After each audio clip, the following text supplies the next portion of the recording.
Ajnanatimirandasya Jananjanashalakya Chakshurunilitam Janatasam Shri Gurave Namaha Namaste Manumati Satyapodram Matracharupam Rupam Tasyagrajamurupurim Matirim Vaishnavatim Radha Kundam Girivaram Maho Radhika Madhavasam Prapto Yasya Pratita Gripaya Shri Gurum Tamnatasmi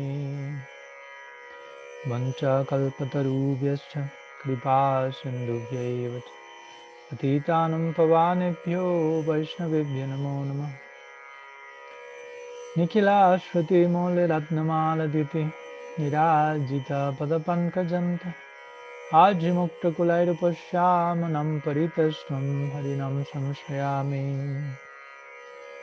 Anarpita charim tirat karunayavatarna kalu Samarpayitamunnatajvalarasam svabhakti shriyam Hri Purata Sundarādhyati Kadamba Chandipita Shada Hridaye Kandaresh Purato Vasachinandana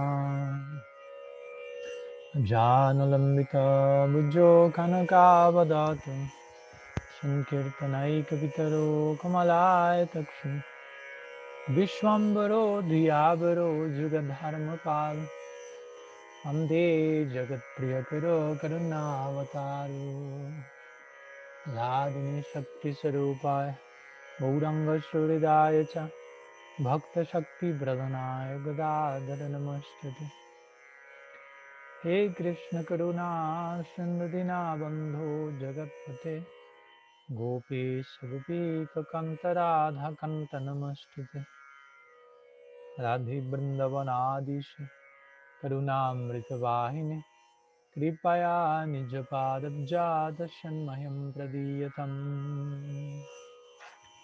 Bhaktya Vihinaya Aparadha Lakshaya Chittaschakamaditarangamadhye Kripamai Tvam Sharanam Prapanam Brinde Namaste Charanarvindam Brinde Namaste Charanarvindam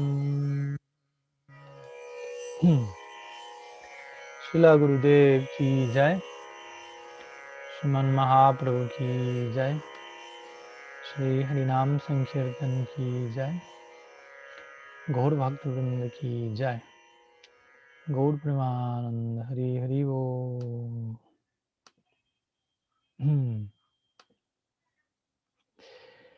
So, pranam to all of you, and my affectionate greetings from Kolkata. In this case, I arrived here yesterday from Mayapur Dham, and will be staying here for a few days before turning to Delhi and then to Vrindavan for Kartik.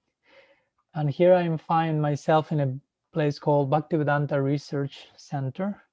As you may imagine by the quantity of books, that is only a few quantity, the one that you can see here, which is a very, very special place where they are taking care and with many services regarding researching and finding and digitalizing and taking care of different granthas, not only Gaudiya granthas, but different books connected with India and its traditions, social, historical, spiritual, philosophical. So very, very interesting project. And I was invited to stay some days here. And I was also interested in knowing the place and getting more acquainted with their service here. So I arrived yesterday and quite looking forward to the experience these days here before turning to Shri Vrindavan Dham for Kartik. So let's begin with our series of exchanges for today, Q&A.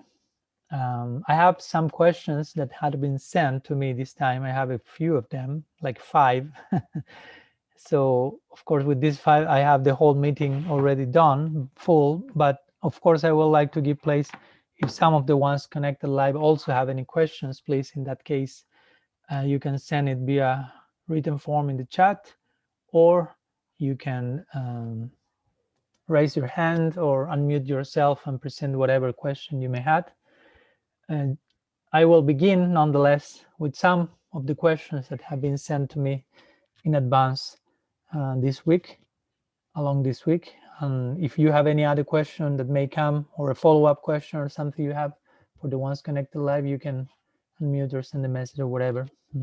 If not, I continue with the questions that have been sent to me. So I will begin with the first one, who was sent by Dayal Nitai Prabhu from Bulgaria. He sent two questions, so I'll begin with the first one, which says like this: is talking badly to ourselves a Jiva-aparadha? Like saying things such as I'm lazy, stupid, and so on. That was his clarification. So that's the first question. So before answering to the question in itself, I will clarify some points for those of you who may not be that familiar with some of these ideas. So the concept of Jiva-aparadha, Jiva referring to ourself as to the self, as spiritual embodied souls, Atmas. Bhaktivinoda Thakur interestingly makes that particular category when he speaks about different types of anarthas, speaking in four categories. And one of the four categories is aparadha. And he subdivides this category of aparadha, or offense, generally translated as such. He subdivides that in four different categories. One of them is Jiva-aparadha. The other ones are the classical ones connected to Srinam, to the word, to the form of Bhagavan, to the Vaishnava, and so on. But he presents this particular notion of Jiva-aparadha, which will be offenses against other living beings, against any other living entities. So the question here is not specifically as to why that particular category is there, but if talking bad to ourselves is a form of Jiva-aparadha, and he gives example like stuff like I'm lazy, I'm stupid, and so on. So in reply to this question, we could say, of course, it depends on every particular case, because saying I'm lazy, it does not necessarily mean Jiva-aparadha. But it can be Jiva-aparadha also, depending on how we are saying that, from which place, from which voice, and from which place we are receiving that. Because if I am actually lazy, and I acknowledge my laziness, saying I'm lazy, of course, not over-identifying with that anartha, understanding the Atman in itself is not lazy, but in my particular condition situation, I'm falling into that trap, if you will. So to properly acknowledge that, it's not necessarily Jiva-aparadha, but actually has to do with, again, as acknowledging, ascertaining a particular entanglement, if you will, obstacle that needs to be recognized before being transcended. So in that line, we could, of course, replace lazy with many other things that we may see in ourselves as part of our introspection, if you will, as a part of our dealing with our shadow land, with that side of us that needs still to be integrated, as I always say, the non-integrated complexity in the form of whatever, laziness or this or that. So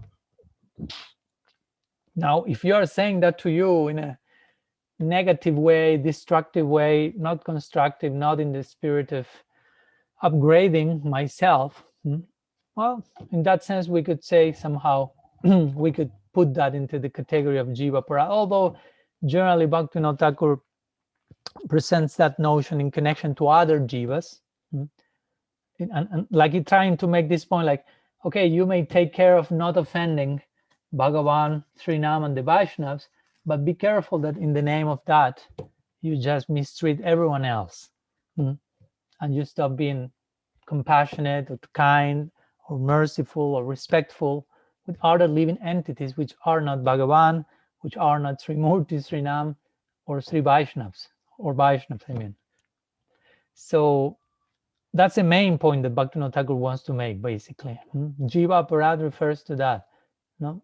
Nonetheless, you have such a high ideal, you have to reflect that high ideal also in the way of how you relate with every single person, every single even entity, no matter which species they are in. But of course, inside that particular definition, of course, we can extend that definition and include ourselves, because we are also Jiva.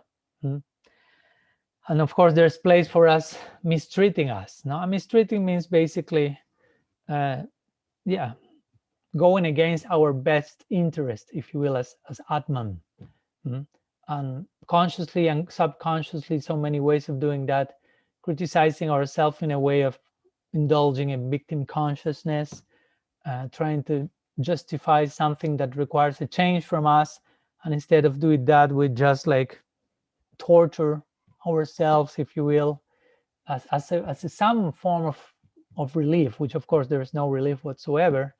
But sometimes people fall into that easy trap somehow. And it's another way, as I always say, of remaining in the center, because in many of those cases, you are almost all day thinking about I am this, I am that, and I am this, while ultimately we are none of those things at all as Atman. Of course, that anartha, maybe there, as I mentioned, needs to be transcended, but there is a place for acknowledging that and work on that from the perspective of being Atman and having a glimpse of our brightest potential. But if instead we just repeat, I am lazy, I am stupid, I am this, to the point that the only thing that sounds is I am in connection with that, probably we are promoting this false sense of I am and over-identifying ourselves with all of those upadhis, because those are designations, basically. So in that case, we may consider that as a Jiva-aparadha, like going against our best interest as Atman in connection to the prospect we had received in connection to bhakti. So of course, in that sense, we are to treat ourselves better. But again, treat ourselves better doesn't mean just, oh, poor of me, I'm so special, or I'm so, enter into some form of victim consciousness. But basically, having the courage to acknowledge what needs to be transcended, but do that from the perspective of who you really are, and what is the potential and prospect that has knocked on your door. And having all that in place helps you to have a detached view when addressing all those temporary designations that are there yet. So hope that helps, some idea. So there's another question by Dayal Nitai, but again, I will give some place to other questions, as well as some of the questions that had been sent online. So I don't know if some of the ones connected here have some question, whether a follow-up to this one or another one, so we can give space to you.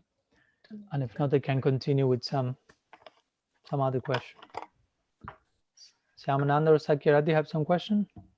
Pranam Maharaj. Pranam. I was just thinking, like, as a follow-up question. I mean, I think the answer will be pretty much the same. But it just came to mind now as you were answering that Krishna says in the Bhagavad Gita that among the senses, I am the mind. And then we hear from Bhaktisiddhanta that we should beat the mind every morning and evening. So of course that I guess you have to think in the same way about it as you were explaining now, right? Yeah. We don't want to beat Krishna with our shoes 10,000 times every morning. That's not our our ideal. No? So that's a way, yeah, a way he's putting that in the context of what I'm trying to explain that. No, so there is a place to see the same idea, let's say mind, or let's say ourselves, or let's say whatever, as to something that needs to be disciplined or transcended and so on.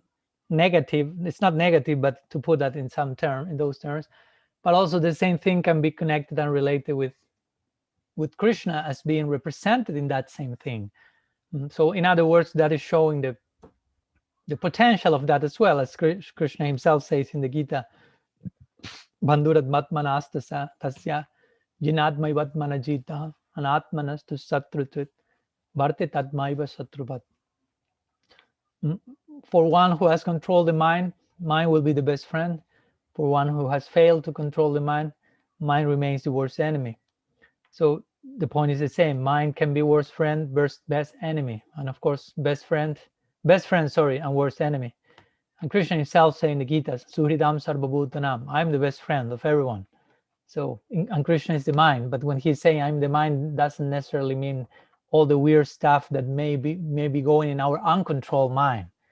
That's not the mind Krishna is identifying with, if you will.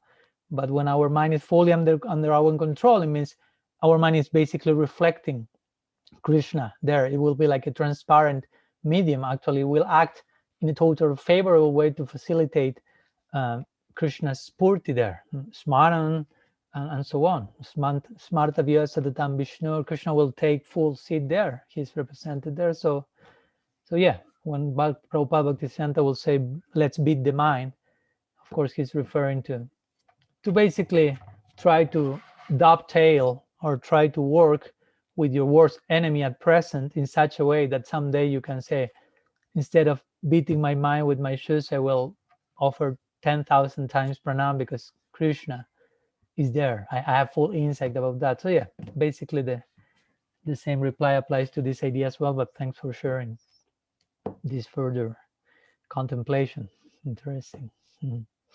And a nice way of course, trying to engage in this samambhaya or sangati or reconciliation of facts, and how we hear this two separate statements about one same reality which seem contradictory and somehow require harmony among themselves. No? So that's a constant exercise that we need to engage in, this being one of many others. Okay, so I will continue with one of the questions in the list here. And of course, if you have any further questions, you can ask after. So I will go to one question now. The other one from Dayal Nitai I will try to make it later, so we give time to everyone for presenting some questions. So now we have a question from Balaram Prabhu from New Zealand. So this question has to do with the very first verse of Srila Rupa Goswami's Bhakti-rasamrita-sindhu. So he's asking the following. In the very first verse of Bhakti-rasamrita-sindhu, we are given two different translations of it. Can you please speak on the origin of these two meanings? Is this Rupa Goswami's own explanation, or does it come later from Jiva Goswami or Vishwanath Chakravarti? And any other thoughts you have? Okay, so this question has to do, again, with the very first verse of Sri Bhakti-rasamrita-sindhu, which of course is a very important, crucial granta for us Gaudiyas. And it's a classical introductory verse, part of Mangalacarana, describing, if you will, the object of the book, in this case, Sri Krishna, who is, in the context of what the book speaks about Bhakti-rasamrita-sindhu, Krishna will be called Akila Rasamrita Murti, which is kind of an extended, detailed way in which Srila Rupa Goswami presents the Upanishadic concept of Raso Vaisaha, Brahman, the absolute, as rasa, a sacred static rapture. Taittiriya Upanishad describes as such. The absolute is rasa. And what are the implications of such statements? Srila Rupa Goswami plays them out not only in this first verse, but along the whole treatise, Bhakti-rasamrita-sindhu. But he begins saying, Akila Rasamrita Murti. Those are the very first words of the Bhakti-rasamrita-sindhu, interestingly, which somehow put in context everything that comes after this. Akila Rasa Amrita Murti, which refer, of course, to Krishna as the, how to say, like the complete, in brief words, form or personification of Rasa Amrita, of all nectarian forms of mellows or sacred aesthetic rapture, rasa, the concept of rasa.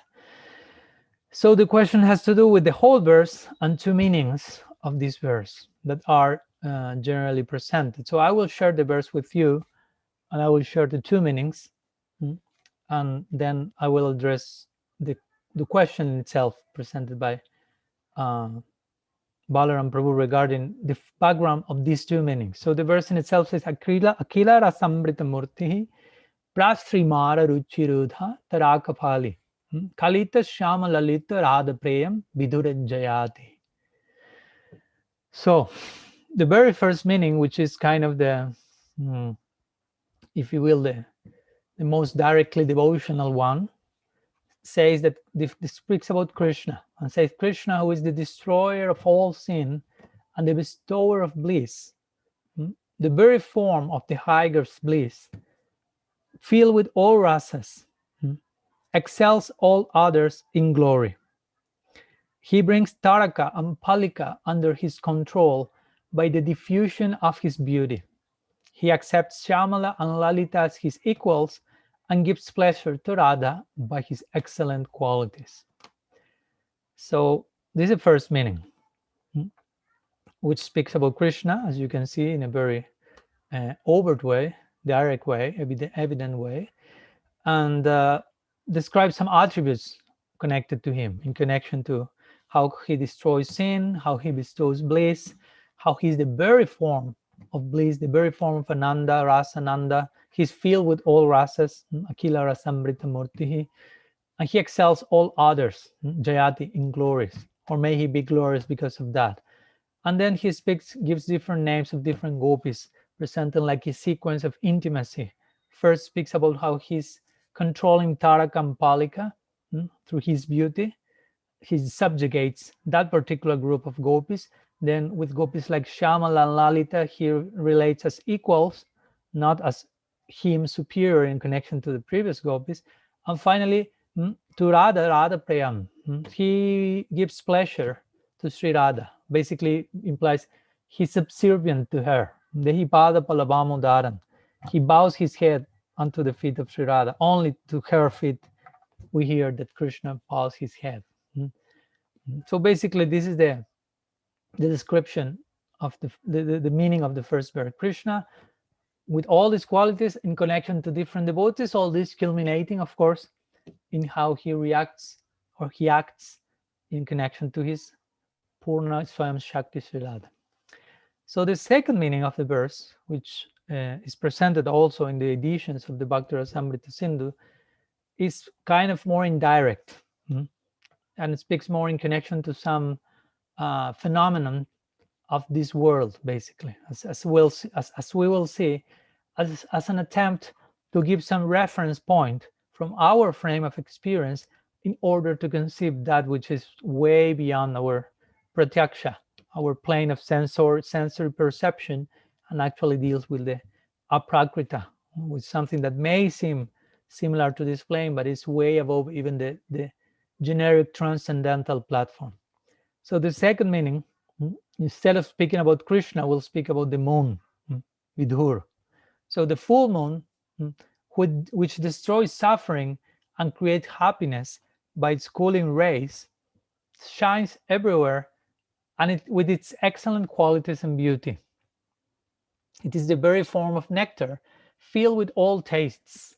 It eclipses the host of stars by its light, accepts the playful gestures of the night, and fondly enters the Vishaka constellation in the spring season. So, of course, as you may imagine, Sanskrit is a very flexible language in many ways, which allow for different interpretations of the same verse. The same words can refer to different things. So here, of course, the very term, I won't go into full detail because that may take too much, and in that case I really suggest that whoever is interested may read in detail the purport that Srila Jiva Goswami gives to this verse. If no, you don't have it, you can ask me. So but basically here the idea is, instead of speaking the word referring to Krishna, here refers to the moon, and Krishna many times is compared with the moon, Krishna Chandra, for many reasons. Again, the moon is destroying suffering, it's destroying darkness, in other words, by the ray of its lights. It's creating happiness. The moonlight is really soothing, refreshing, gives happiness. The ray is like cooling. The moon is defined as something that provides the experience of being refreshed. It's shining everyone with its excellent qualities and beauty. Nobody can doubt that when one sees full moon. Then it is the very form of nectar, as we know, filled with all tastes. Again, the parallel here, Krishna's Rasamrita-murti, Akila Rasamrita-murti, filled with all rasa. But the moon, it is said that its very form is made of amrita, or nectar. And for example, the vegetables and so on receive the moonlight, and the taste that we experience when ingesting them actually is bestowed by the moon, is said in Shastra. So in that sense, it is said the moon in itself is made of nectar, and those rays are part of the extension of the nectar and giving taste to the vegetables and so on in this world. And then it connects the moon with other luminaries, inferior, if you will, luminaries in the sky, and how the full moon, or the moon in itself, is eclipsing the host of stars by its powerful light. Again, comparing here again to Krishna subjugating some particular group of gopis. Then he has accepted the playful gestures of the night, and fondly enters the Vishaka constellation in the spring season, which is another way of referring to how he deals with the different gopis, as we mentioned before. So this is a framework to the answer to the question before. Actually, the question of Balaram basically asks if I can speak on the origin of these two meanings. If this Rupa Goswami's own explanation, or does it come later from Jiva Goswami, Vishwanath Chakravarti Thakur, or any other thoughts you have? Well, it is not Srila Rupa Goswami's own explanation, because Srila Rupa Goswami has not written an explanation of his own to his own verses in Bhakti-rasamrita-sindhu. He just wrote the verse in Sanskrit. So try to understand, the verse is in Sanskrit only. There's no explanation. There's no translation into any other language. The verse is there. The Sanskrit is there. Now the point of when you go to the verse, which meaning do you find there? So someone like Jiva Goswami found these two meanings actually. So it's Srila Jiva Goswami who presents these two possibilities of understanding the verse, because he is the one who has commented first on Bhakti-rasamrita-sindhu. Then we have the commentary of Vishwanath Chakravarti Thakur, which in many parts closely follows that of Srila Jiva Goswami, and sometimes even it's exactly the same commentary. So in this particular case, all that it is being said in connection to the first verse is coming first and foremost from Srila Jiva Goswami. And he's the one who is in his purport, which is pretty long in connection to this verse. So that's why I'm recommending all of you to go through that in detail if you're interested. He gives these two explanations. So he's not giving the two translations, if you will, of the verse, because Jiva Goswami didn't make a translation of the verses either. He made just a commentary. So since in the commentary, he refers to these two possibilities, it is that when the book is translated into, let's say, English, these two meanings are entertained, because Jiva Goswami is referring to these two. And what does Srila Jiva Goswami says in his purport in connection to why a second meaning, why he himself, Jiva Goswami, is presenting a second meaning, because the first meaning is related to Krishna, and as Akila Rasamrita-murti in his relation with the Gopis, one could say that's pretty clear, but he considers yes, but in one sense this is so aprakrita again, so super transcendental, and nonetheless it should be a good caution to put this in context and help the reader to further grasp the implications of Krishna's Rasamrita-murti by referring to some familiar, well-known experience in this world. So that's what Jiva Goswami says in his commentary. Basically, say that after first describing the first meaning in detail, that's the meaning he describes in the greatest detail, he will say there's another meaning to the introductory verse by a play on words, by a pun.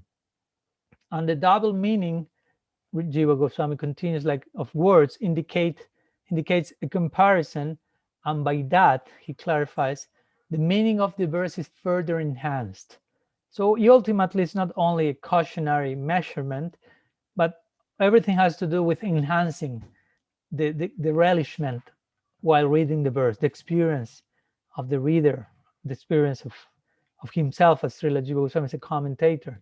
So the meaning of the verse is further enhanced by this example. And he says, though the subject of rasa is far beyond all common and extraordinary matters, again, aprakrita, super-transcendental, people's intelligence will comprehend it only by comparing with it with a specific material object. Thus, comparison can be made to some degree, taking into consideration some similar aspects of the object of comparison. So that's what he's doing here. He's not just taking similar words, no? This word can mean Krishna, this word can mean moon, but he's also considering not only the words can refer to these two things, but these two things are enough similar among themselves to draw a comparison, to draw a successful parallel between the two. And thus, it's not just about one word matching two meanings, but these two meanings have considerable common attributes among themselves. And again, he's making the point, for most of people's intelligence, for conceiving that which is beyond the grasp of mind and senses, they need an initial glimpse of that through some well-known experience in this world, basically. And that's why we find so many times throughout the Shastra symbols, analogies, comparisons, which doesn't mean that we have to absolutize them and take them literally, but we should understand they are there to help us to grasp something that in certain stage may not be we may not be fully able to grasp only by reading about Krishna in this case, for example. So we may need the comparison, the moon and this and that, and gradually we establish some connection with that, with some known experience. We don't feel too overwhelmed by something that we have no experience of.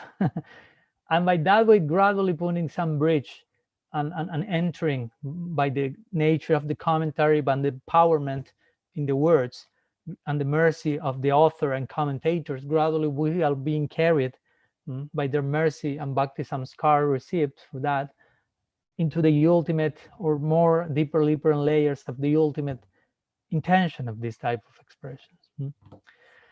So some ideas regarding this very first verse of Sri Bhakti-rasamrita-sindhu.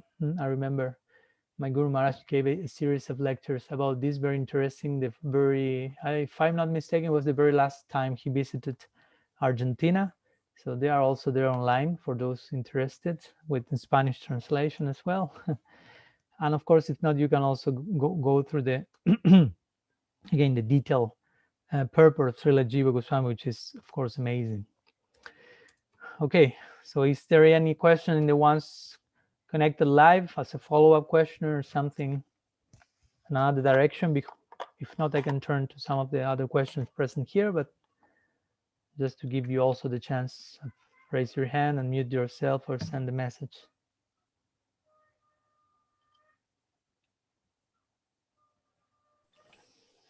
Dandavats Maharaj, do you hear me? Yes. It's Mirala. Yes. So if there is time, I will ask one question. Yes. Yeah, if you remember, I asked you once about Rasa Lila and I didn't understand it. So yes, I remember.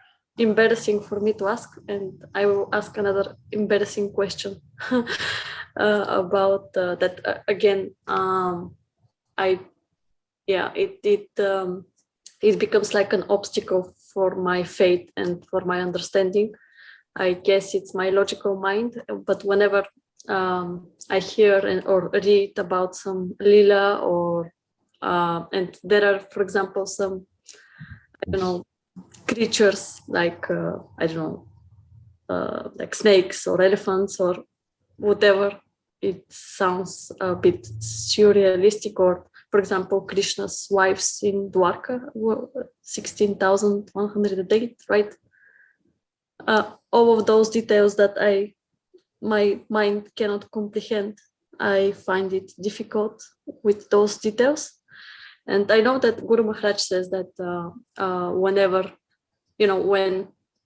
where logic stops, faith goes further. But still, my faith, I guess, is not that strong. So that's my question. Can you help me out with that?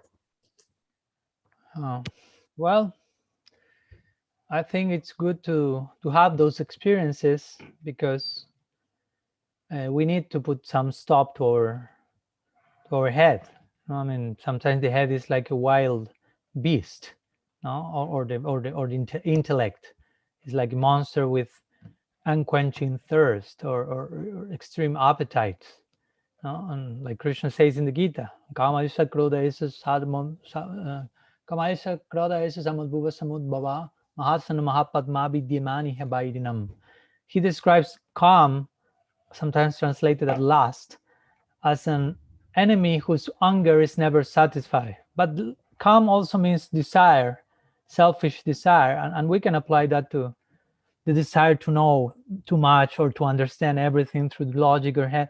So again, on itself, it continues and continues, and it's never satisfied. So one way of giving full satisfaction to that tendency, of course, is to knowing where to put that to rest, basically, not to put that in front of a reality that is too overwhelming to try to enter only with that particular tool, tarka or logic. Mahabharata says, tarka pratishtanat srutayo vivina nasabrisir yasya matam navina tarmasya tattvam nihitang guhayam mahajanoyena gatasrapantha. So Mahabharata says, tarka or logic doesn't take you anywhere, basically. Because the point is, what does seem logic to you, I mean, logic unto itself is not necessarily logic. You follow? I mean, for you, something may be logic, but for other person, that's not logical at all. For a serial killer, it's logic to kill, I don't know, all black people or all Jews or all whatever. It's totally logical. And he has his own way of explaining that and justifying that and playing that out, acting out his logic, quote unquote. So in that sense, the point it say that logic is never fully satisfying, because even you can be a genius, a great logician, and present your own system, and other one will present another one. And the Mahabharata kind of even sarcastically say, Nasabari said Yasematam Navina. One is not considered a rishi unless one differs in opinion from other rishi. So that's kind of the adhikar for being a rishi. You have to argue against the other rishi and have another opinion and have another opinion and have another opinion, and then you are accepted into the circle of thinkers or something. But actually, of course, the Mahabharata says that Masya Tattvam Nihitam Guhayam, but the very secret of Dharma is hidden within the cave, and that's within the cave of the saints. Therefore, Mahajana Yena Gatasa Pantha. So one should follow the path that these great Mahajans, great persons, have traveled. That's a way to reach the very essence of reality. So it takes us from logic through all these ideas to follow in the footsteps of the sadhu. So yes, it's good to, again, as I say in the beginning, it's good to be put in this situation with our logic is kind of short-circuiting. No, like you hear Krishna has 16,108 wives, and you can take that further, because if you read that section, it's interesting, because the Bhagavatam makes the narration special for you to short circuit, actually, because the Bhagavatam is not only saying Krishna had that number of wives. That's just a little short circuit. But then it will describe how he married all of them simultaneously at the same time, and he was present in the same number of palaces, and it was not many Krishnas. Actually, it's the same person. And Narada Muni was running to one place for the other to see if he was catching Krishna in one place and not in the other. But actually, he realized Krishna is present in all of them, but there are not many Krishnas at the same time. It's only one, because he's indivisible. And interestingly, not only was Krishna in every place, but all of the associates of Krishna were present in different expansions in all of those palaces and marriages. So of course, at this time, Mirella is just setting fire her head, basically. And that's the idea of the Bhagavatam. No, like to take to a point where we realize I cannot enter with my head up here. I have to put my head down. And of course, this doesn't mean force your head to accept this as a logical fact, because it is not logical, but it is not illogical either. Because again, we have to bear in mind, we are speaking about God here. We are not speaking about an ant or an insect or an ordinary human being with limited capacities. So over and over again, this is simple. No, this sounds simple. We are speaking about God, and God can do whatever he likes. But we have really to live in the implications of that. So what does it mean to approach someone like God? I mean, which are the possibilities in approaching such a person? What can happen if I'm trying to, I mean, not like something to be scared at all, just something about to be open to other possibilities that do not necessarily conform with the way we are used to deal with people, things, reality. So over and over again, the Bhagavatam is putting this idea. Try to gradually understand that the way you are dealing with everything around you is not the same way you should be dealing with God. At the same time, God is so generous that he approaches you as much as a human as he can be in his human-like pastimes, in a very similar way in many ways as our human experience. But be careful of like mixing all that and thinking that's exactly the same of what I'm seeing as a human, because it's not. So these type of things are in between in the Bhagavatam, this interwoven of Madhurya and Aishwarya. You hear some leelas of Krishna where he's running and learning to crawl and crawling, and learning to walk, and things that you do not feel overwhelmed in your logic. You just feel charmed, like, oh, how nice, this baby. But at one point he will open his mouth and his mother will see universes inside and another universe inside and herself inside.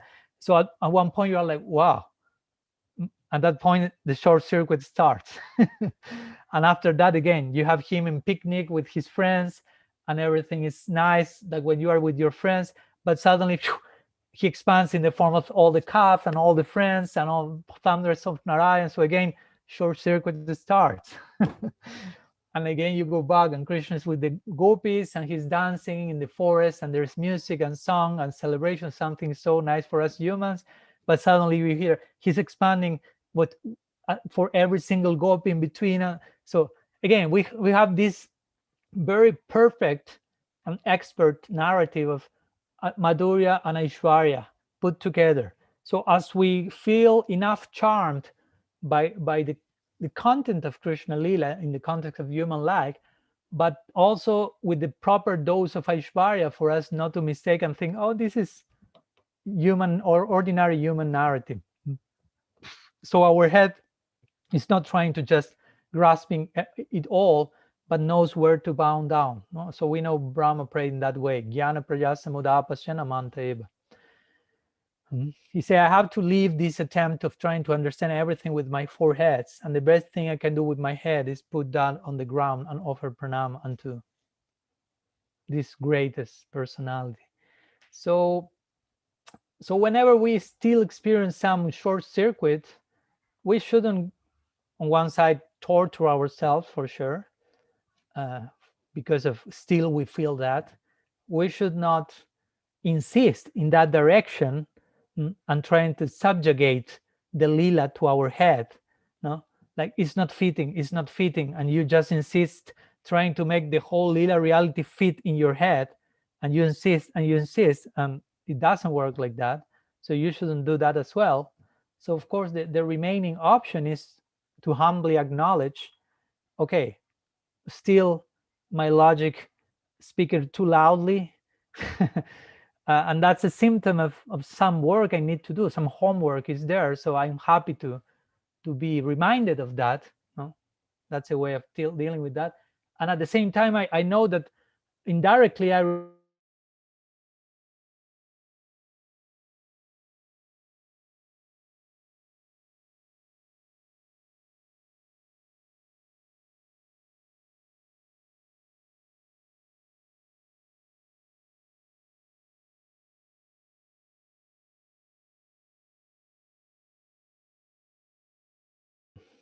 here I am.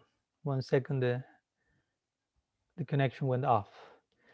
So I was saying that at the same time, this is showing us how the reality of Krishna Lila is indirectly, we are being reminded of that is way beyond our logic, because every time we try to approach that with logic, we feel kind of rejected by the gatekeepers there. So that's reminding us, showing us, this is not the way to enter there. This is not the way to enter there. And the way to enter there again is, as our Guru Maharaj will say, try to understand that you cannot understand. That's a big insight. That's not so simple. That's not so simple. Try to understand you cannot understand, and then you start to understand something. To understand that you cannot understand is already a big understanding. And after that big initial understanding, you start to wonder, okay, I cannot understand, but there's another way to understand all these things, not through the classical means of understanding stuff, but again, by deeper humility, by prayer, by submission, by service, by sharanagati.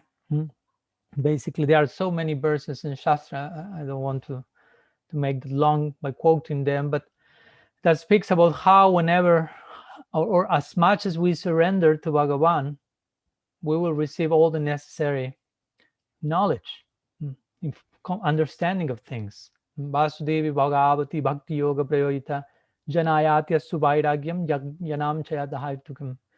By engaging in bhakti knowledge, and detachment will come by its own.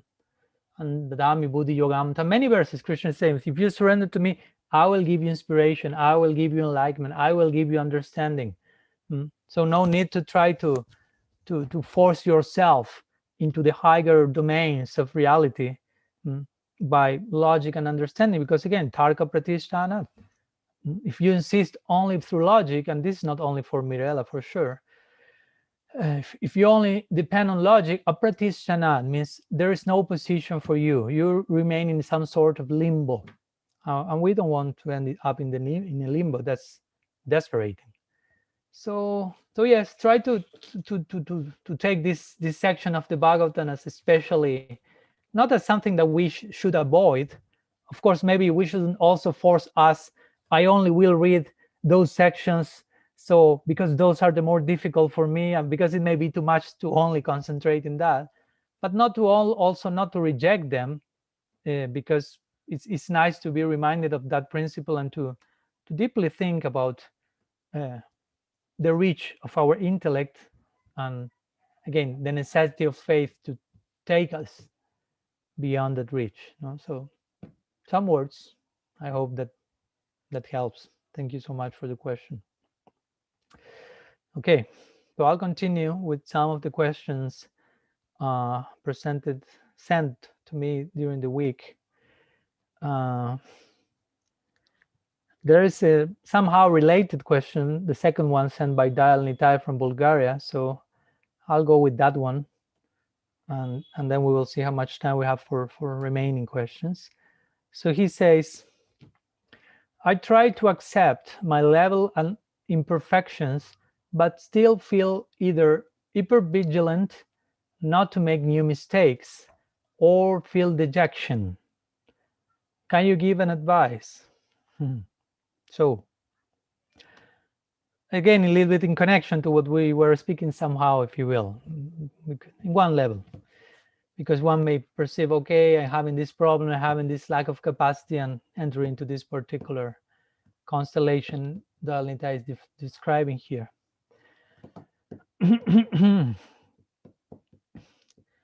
So I will say that, how to say, of course, we try to accept our level and imperfections, but if we still feel hypervigilant, not to make any mistakes or feel dejection, I would say that we are not still accepting too much our level and imperfections.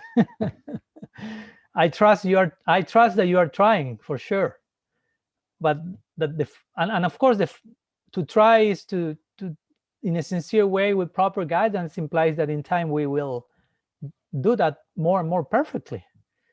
But again, to try, it's not necessarily we have arrived already there. So the point is to really, if we accept where we are, if we accept the imperfections that still are there, if there's real acceptance, naturally we wouldn't be hypervigilant nor discouraged, because all those are symptoms that we are not accepting all those things yet.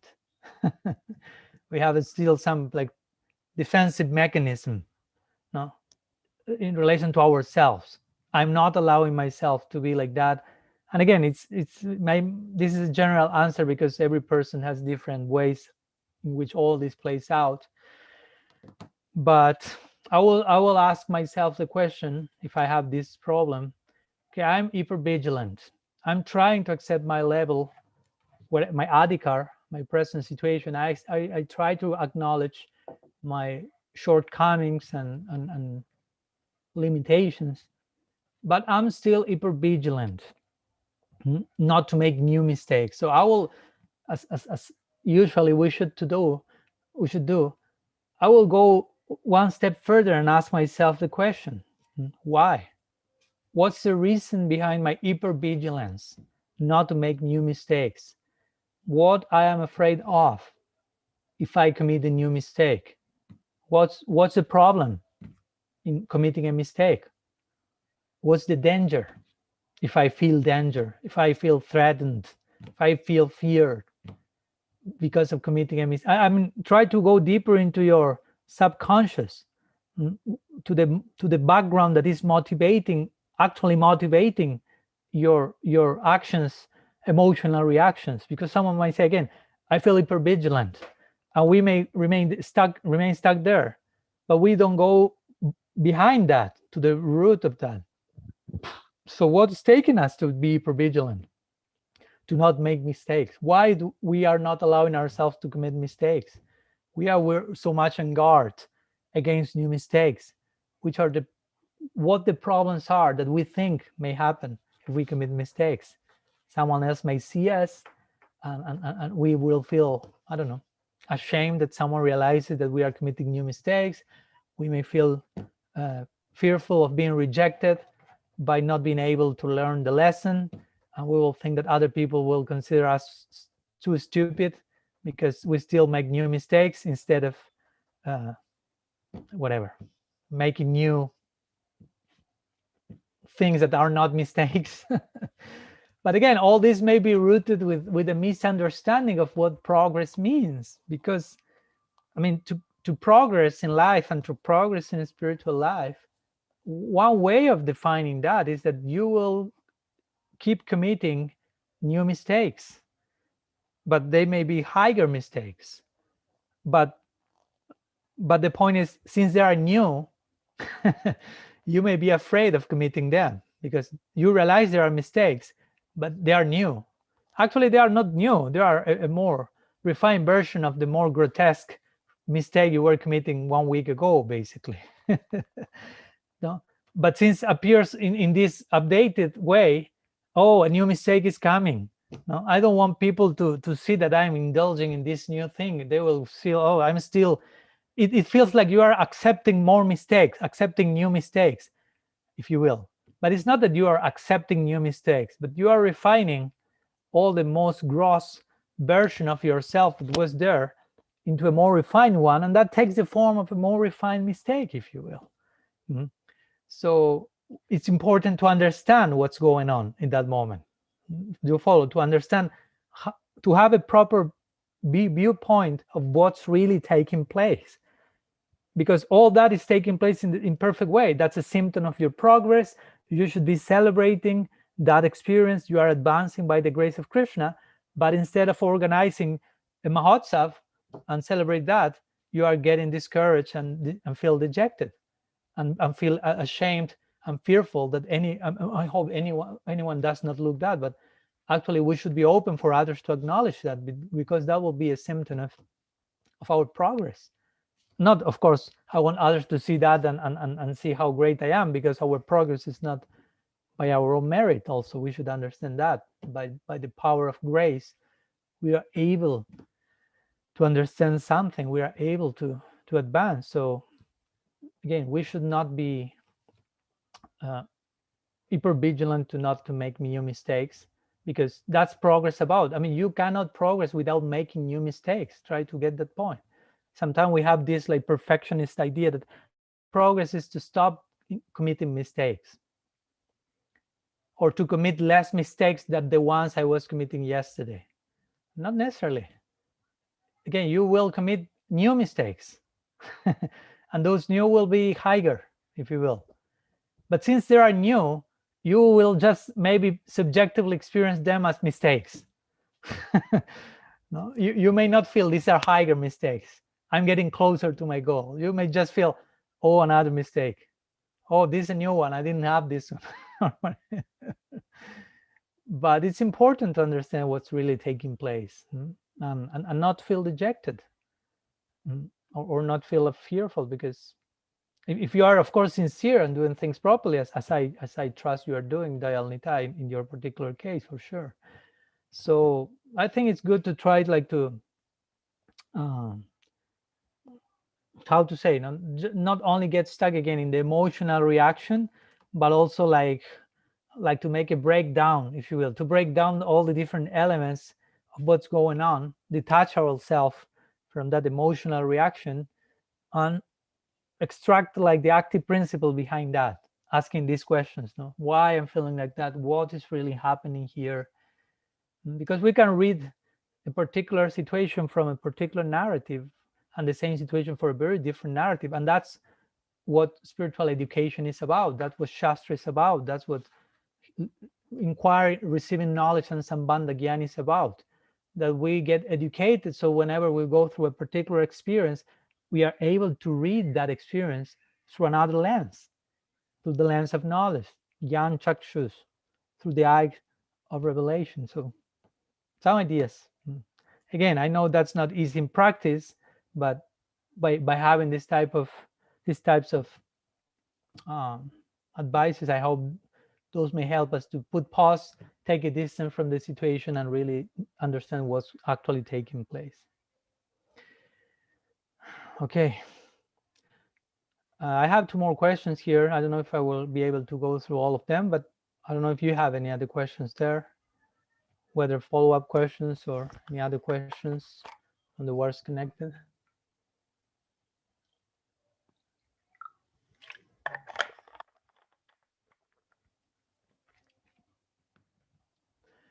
Too many books here, and I'm only in one room.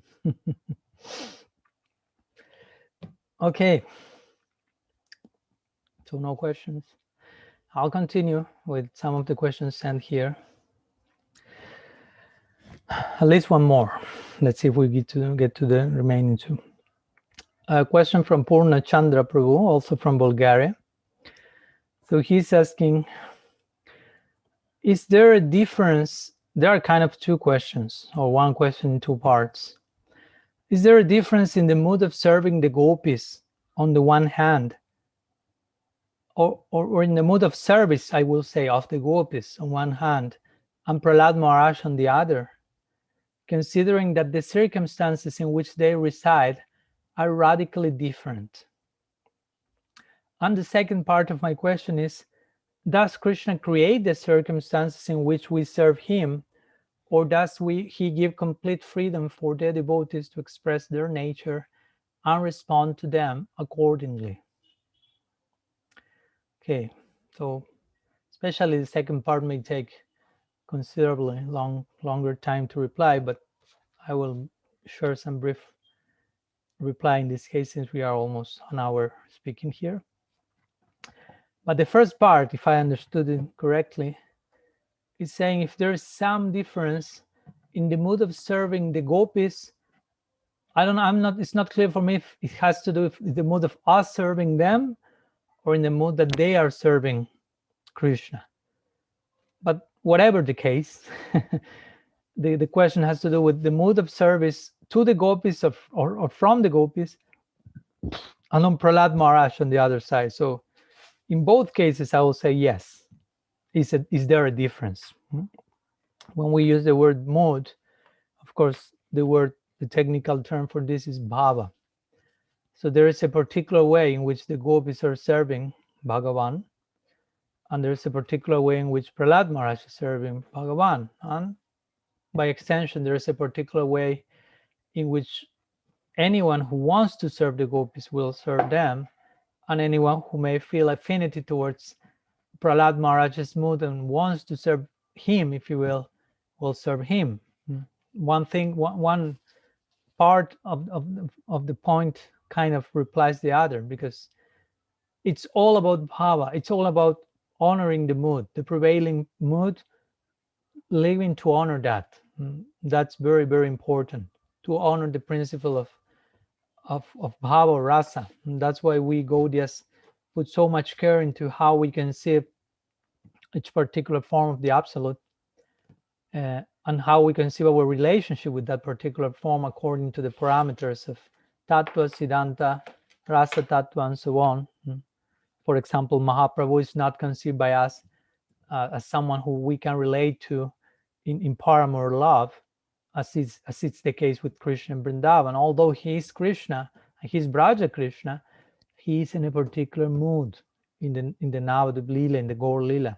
So we are not to disturb the mood, but actually we are to enhance the mood. If we want to participate in Lila Seva, ideally the only intention for participating there is to enhance the mood, basically, to make the whole Lila reach a new height of experience.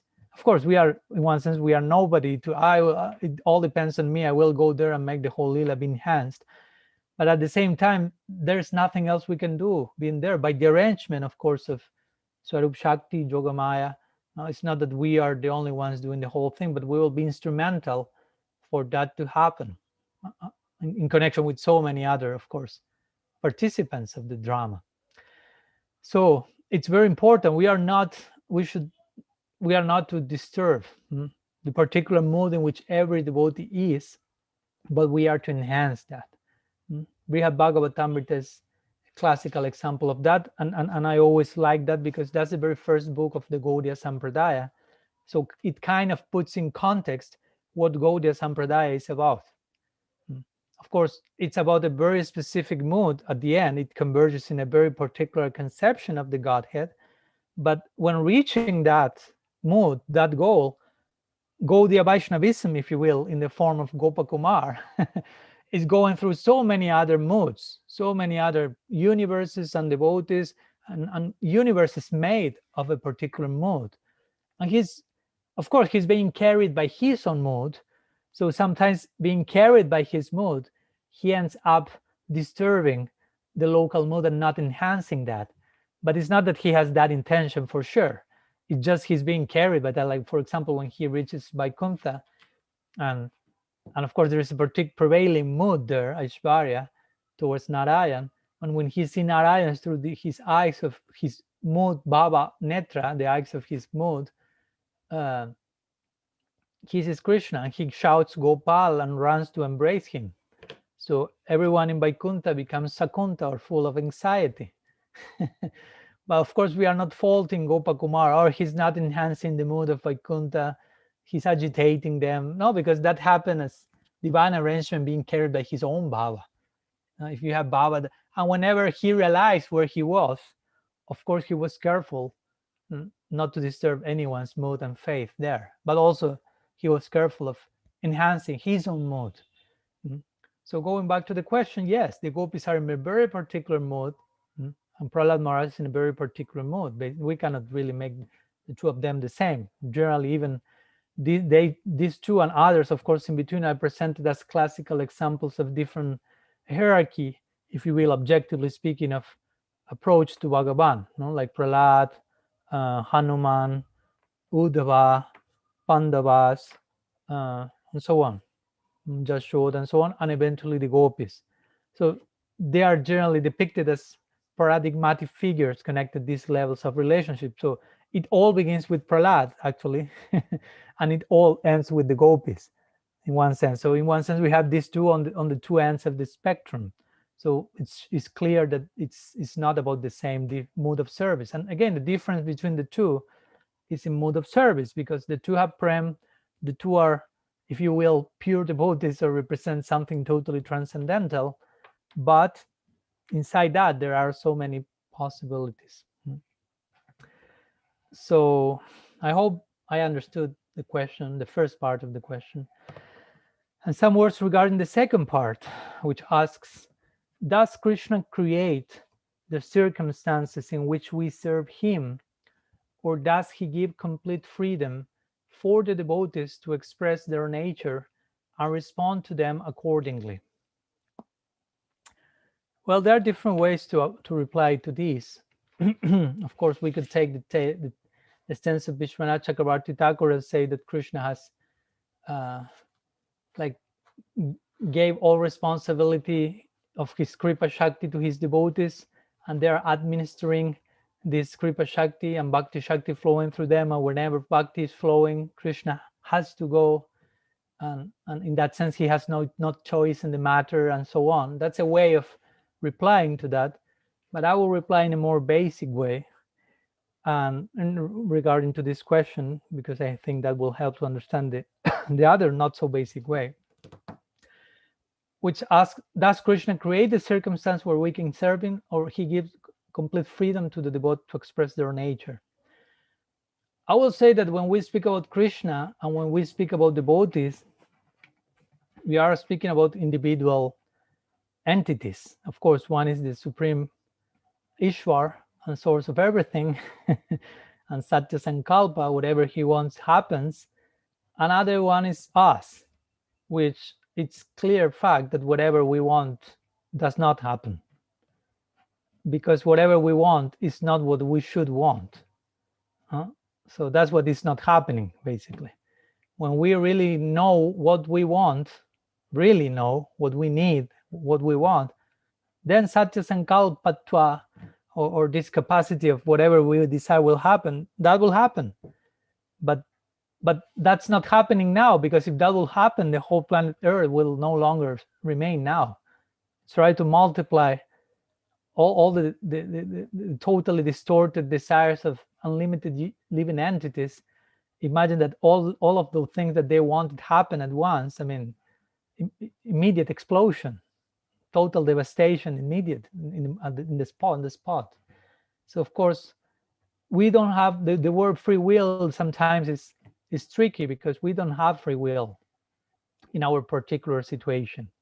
Free will, no? With this mean we have will, but how free is that? I mean, how much capacity we have, again, of doing whatever we like, and that's happening? Well, that will have to do as in connection to how free we are from the gunas and so on. But my point is, we are individuals with agency, and thou with agency, kartritva. So there's place for our individual expression, but also Bhagavan is an individual with free will, for sure. So it's not black and white. It's not like Krishna is doing everything and we have no choice whatsoever in the matter.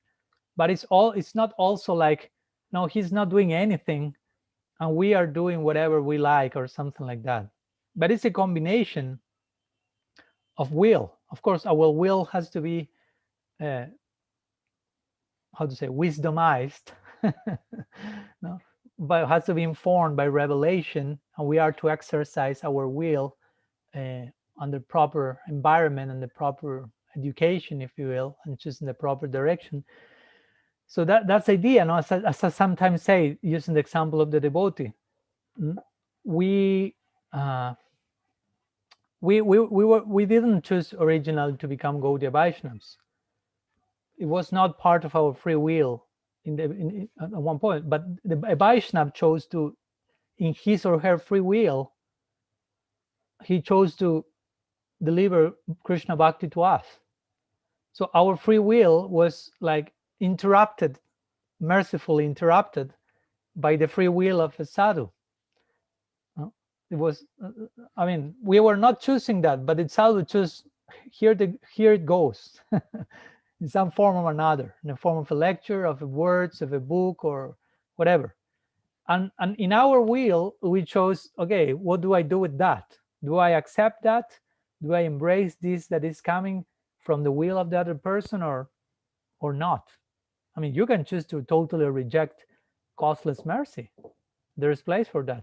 I mean, that's not the idea, but causeless mercy doesn't mean that we have no choice in the matter. Causeless mercy basically means we are receiving something that we do not deserve, but still is coming. But still we have our will to choose what to do with that. Srila Sridhar Maharaj will say in his words, the only thing that Krishna is asking from us is a little bit of collaboration from our part to accept his gift. So that's a way of put this reply. That's our will. What do we have to do? Just extend your hand and receive the treasure, basically. That's our part. That's our sadhana. Try to open yourself. Try to trust in the one who is giving you the gift, basically. Do not fear the giver. That's another way of putting that. Do not fear the giver. Do not fear, do not mistrust the one who is giving you the treasure. That's your part of the deal. Bhagavan is doing the whole rest. He's finding the treasure, bringing the treasure, extending the treasure, waiting with the treasure in hand till you finally put your hand and receive it. And so the two parts are exercising their will. So Krishna again may create a circumstance in which we can serve him, but we are also to choose that. You follow? For example, Krishna created a favorable circumstance for you to surrender to him many times in your life, sometimes in the form of complex circumstances. But we didn't choose, for whatever reason, or were not able to see, whatever the case, we didn't choose or saw that as a favorable circumstance to serve Krishna. So we rejected that. We use our will to not embrace that circumstance, even though there was a higher arrangement for that circumstance to come. And maybe after that circumstance came 108 times, we realized, oh, it seems this is helping me. So you accept that.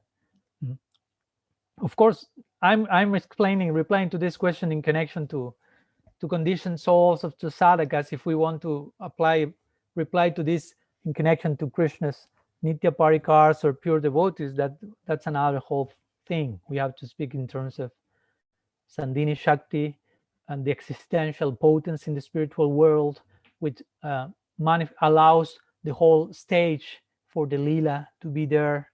And Sandhini, Sambit, Ladini, all these ingredients of Swarup Shakti, of course, are orchestrating all the movements in the Paravyam.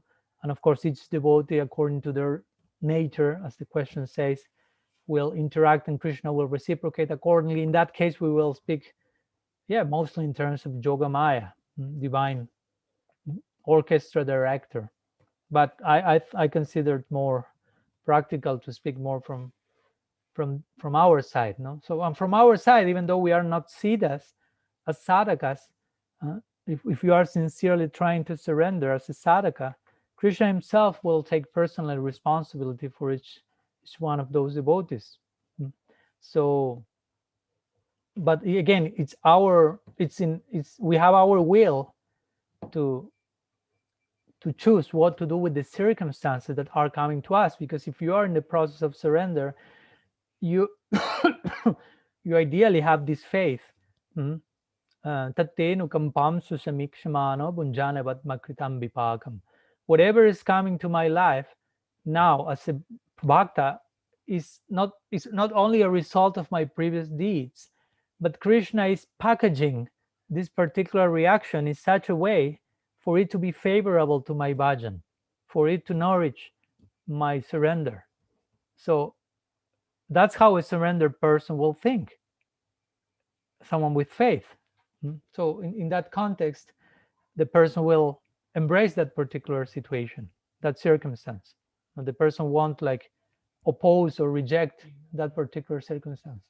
It's okay, almost finishing. Thank you. So I will say that again, Krishna is facilitating a particular scenario, but still we are to express our will in that connection, because that's what love is about. It's a voluntary affair where will remains the norm, if you will. That's what gives love allows love to make sense, if you will. It's a voluntary choice from two parts, and the more they love, the more free they are to express their will fully from both sides, Krishna and the devotee. Anyhow, some thoughts regarding this. So I don't know if there's any question from the words in connection to this one, because we are almost on time. But just in case there is some follow-up inquiry, we may close with that. And there's one more question, but I will leave that for next week.